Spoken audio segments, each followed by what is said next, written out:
सर्वांना नमस्कार. माननीय जिल्हाधिकारी सिंधुदुर्ग मॅडम यांच्या मार्गदर्शनाखाली त्यांनी सेवा पंधरवडा अंतर्गत शाळा तिथं दाखले ही अभिनव संकल्पना मांडली आणि त्यांचं उद्दिष्ट होतं की 1ली ते 10वीच्या सर्व विद्यार्थ्यांना वय आदिवास आणि जातीचे दाखले मिळावे. याच्यामध्ये वय आदिवासमध्ये सावंतवाडी तालुक्यानं 10,112 इतके दाखले आतापर्यंत वितरित केलेले आहेत. जातीच्या दाखल्यांचं काम सुरू आहे.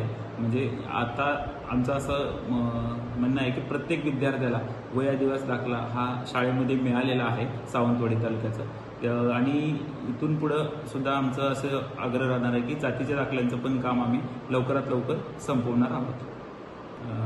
तसं हा तर खूप मोठं अशक्य गोष्ट वाटत होती की जेवढे आमचे CSC सेंटर आहेत आणि प्रत्येक विद्यार्थ्यांचं जर काउंट बघितलं तर 10,000 दाखले साधारण 15 ते 20 दिवसांमध्ये देण्यासाठी आम्हाला त्याच्या प्रत्येक CSC सेंटर, शाळेतील मुख्याध्यापक, शिक्षक, त्याचबरोबर केंद्रप्रमुख पासून आमचे महसूलचे अधिकारी कर्मचारी ज्यांना हे रात्रंदिवस आपल्याला अप्रूव्ह करावं लागले असे. त्यामुळं या सगळ्यांनी टीमवर्क केल्यामुळं सावंतवाडी तालुक्यानं पहिल्यांदाच जिल्ह्यामध्ये 10,000 वय आदिवास दाखले वितरित केलेले आहेत.